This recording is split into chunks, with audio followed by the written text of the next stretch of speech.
अपने channel daily fun and learn with Sonu and Taha. हा हा हा हा हा। फ्रेंड्स, आज मैं आपको एक किस्सा सुनाती हूँ।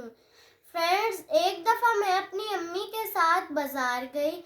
वहाँ एक अंगूरों वाली रेहड़ी के पास मेरी अम्मी रुक गई। मेरी अम्मी ने पूछा कि अंगूरों का रेट क्या है, तो अंकल ने बताया गुच्छे का रेट 100 रुपये फ़ी किलो है और टूटे हुए अंगूरों का रेट 40 रुपये किलो है।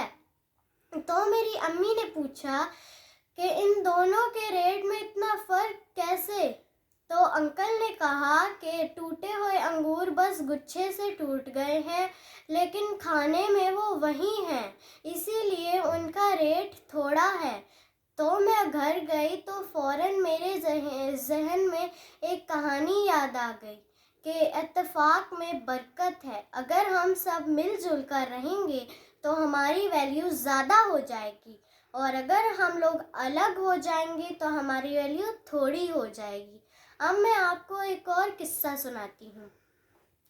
एक दफ़ा एक अल्लाह वाले से किसी ने पूछा कि मेरा मुकद्दर कि आपने मुकद्दर की शिकायत करते हुए पूछा कि मैं जो भी काम करता हूँ वो उल्टा हो जाता है, काम कर भी लूँ तो भी वो उल्टा हो जाता है, क्यों?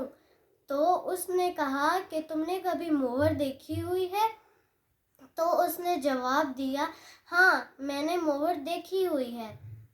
तो उसने कहा कि मोहर पे कैसे अल्फाज लिखे होते हैं? तो उसने जवाब दिया, मोहर पे उल्टे अल्फाज लिखे हुए होते हैं। और जब मोहर कागज़ पे लगती है तो कैसे अल्फाज होते हैं? तो उसने जवाब दिया कि सीधे हो जाते हैं वो अल्फाज। तो उसने कहा कि जैसे मोहर अपना माथा कागज़ पर टेक लेती है, तुम भी वज़ू करके मस्जिद जाओ और अपना माथा खुदा के सामने टेक लो, और तुम्हारे भी उल्टे काम सीधे हो जाएंगे। फ्रेंड्स, आपको ये किस्सा कैसा लगा हमें कमेंट्स में बताएं। अगर यह वीडियो अच्छी लगी तो इसे लाइक करें, हमारे चैनल को सब्सक्राइब करें और बेल आइकन को दबा दें।